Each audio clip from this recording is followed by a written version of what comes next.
Welcome back to another weekly geospatial fun fact video as we explore one of the first pioneers of open-source software within the geospatial industry. From its early military applications to becoming a global tool for researchers and environmentalists, we shall learn more about its origin. GRASS GIS stands for Geographic Resource Analysis. Support System GIS, Geographic Information System, was originally developed by the U.S. Army Corps of Engineers Construction Engineering Research Laboratory, CERL, in the early 1980s. The open-source software was purposely created to manage natural resources and land use planning on military bases. GRASS GIS was one of the pioneer GIS platforms to be comprehensively developed and led by Michael Shapiro.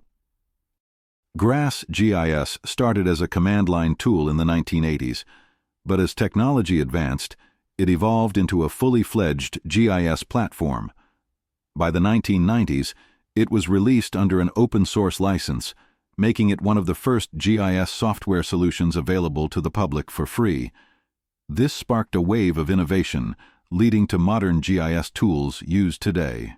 GRASS GIS has played a crucial role in global environmental monitoring, academic research, and disaster management. Scientists and urban planners worldwide use it for climate modeling, hydrological analysis, land cover change detection, and even archaeological site mapping. Thanks to its open-source nature, it's accessible to users in developing countries, empowering them with cutting-edge geospatial tools without financial barriers. So, what does the future hold for GRASS GIS? The development community is actively working on enhancing its capabilities with AI, machine learning, and cloud computing. With seamless integration into QGIS and Python-based geospatial analysis, GRASS GIS continues to push the boundaries of what's possible in open-source GIS.